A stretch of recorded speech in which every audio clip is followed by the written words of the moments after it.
Donc Giacometti, c'est un artiste qui est suisse. Donc on va imaginer, et en même temps ça va vous permettre de revoir un petit peu votre programme d'histoire, que Giacometti, il était peut-être pas suisse, mais peut-être français. On l'a tous vécu, cette sortie du mercredi dans les musées.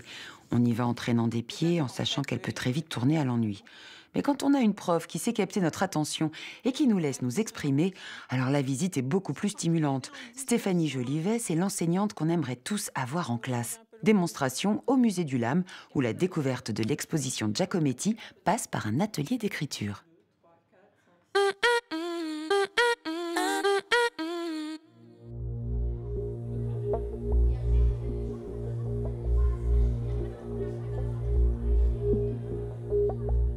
Sur l'homme qui marche, qui est là, d'accord? Je vais vous donner une image que vous allez prendre au hasard, d'accord?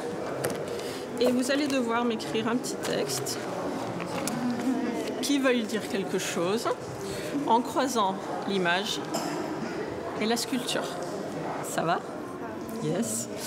Donc une quinzaine de lignes, ça doit être un vrai récit, d'accord? Un début, un milieu, une fin.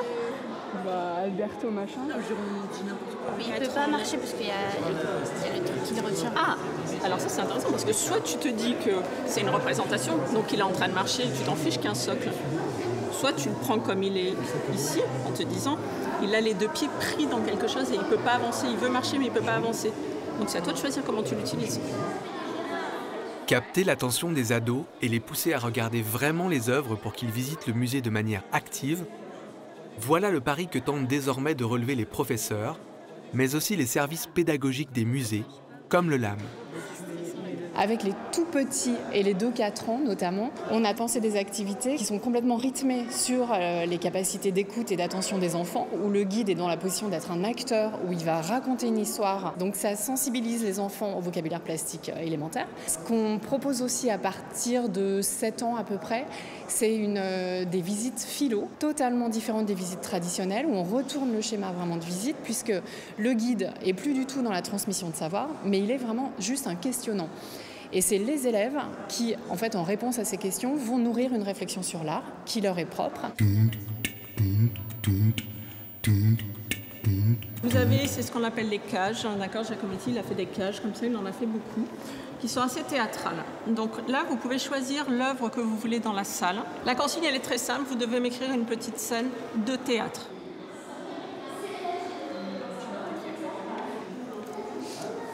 Moi, je peux t'écrire une embrouille. Une embrouille? Ah ouais, ça peut être aussi. Bah quoi, il tourne le dos à... Ouais, ah ouais, c'est vrai.